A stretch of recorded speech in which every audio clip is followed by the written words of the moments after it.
അപ്പൊ അളിയൻ കാര്യമൊന്നും അറിഞ്ഞില്ലേ? ഇല്ല. എന്നാൽ ഇനി ഞാനത് പറയാം. ആരും വീണ്ടും റൂൾ ബ്രേക്കിംഗ് നടത്തിയ പല ആൾക്കാരും ഉണ്ട്. ഇന്നേതാ ദിവസം? ശനി. ഇതിൽ വളരെ പ്രധാനപ്പെട്ട ഒരാളെ നമുക്ക് പിടിക്കാം. ആരാണ്? ഇവനാ. നമ്മളെയാണല്ലോ മച്ചമ്പി. ആരാണ്? സായി. എണീറ്റോളൂ ഷായി. ഇങ്ങോട്ട് വേണം. ഞാനാ. നമ്മൾ പല പ്രാവശ്യം ഷായോട് ഇവിടുന്ന് ഒക്കെ പറഞ്ഞു കഴിഞ്ഞിട്ടാണ്. ഇത് അങ്ങനെയൊക്കെ തന്നെ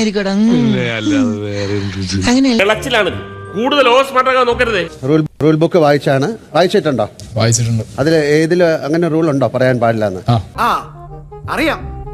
അതായത് റൂൾ അറിഞ്ഞൊരു ഷോ പഠിച്ച് ഇതിനെക്കുറിച്ച് വളരെ ധാരണയുള്ള ഒരാളാണ്. അതൊക്കെ ഗോപാലകൃഷ്ണൻ ഒരു നമ്പർ അല്ലേ? ഇത്തരം അറിവ് ഒരാൾക്ക് പകർന്നു കൊടുത്തിട്ട് പുറത്ത് നടക്കുന്ന അവരിലുണ്ടാക്കിയ ഒരു മാനസിക ആഘാതം, പ്രത്യാഘാതം, മേഘം എന്നുള്ളതിന്റെ വളരെ വലുതാണെന്നുള്ള കാര്യം നിങ്ങൾക്കറിയാം.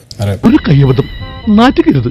ഇനി തോന്നിയാസം പറഞ്ഞു നടന്നാലുണ്ടല്ലോ. മനഃപൂർവ്വം ചെയ്താണോ? അങ്ങനെ ആക്കാൻ വേണ്ടി ചെയ്താണോ? അങ്ങനെ വേണേലും നമുക്ക് ചിന്തിച്ചൂടെ? അപ്പുറം ഇനി എന്തോ സംഭവിക്കാൻ ഇത് കൈൻഡ് ഓഫ് ഗെയിം തന്നെയാണ്. അതിവിടെ ചെയ്യാൻ പറ്റില്ല.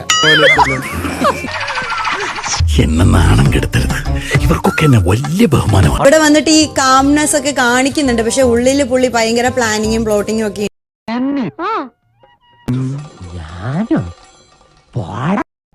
ഞാനോ?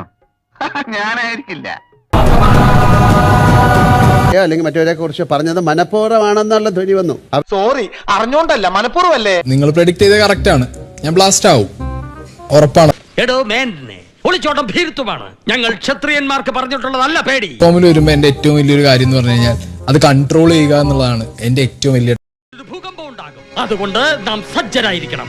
ബിക്കോസ് ഞാൻ പൊട്ടിത്തെറിച്ചാൽ എങ്ങനെ എന്ത് എന്നുള്ളത് എനിക്ക് കൃത്യമായിട്ട് അറിയാം. അടിക്കടി, വെട്ടിന് വെട്ട്, കുത്തിന് കുത്ത്, തലയ്ക്ക് തല, കൈക്ക് കൈ, കാലിന്. ഒരു ദിവസം അത് കൺട്രോൾ ചെയ്യാൻ പറ്റിക്കഴിഞ്ഞാൽ കപ്പടിച്ചിട്ട് പോകും.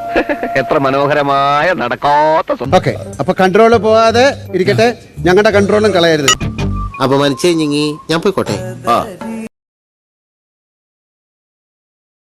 അപമാനത്തിന് തന്നെ അപമാനമാണ് നീ. കിട്ടിയല്ലോ, സമാധാനമായല്ലോ.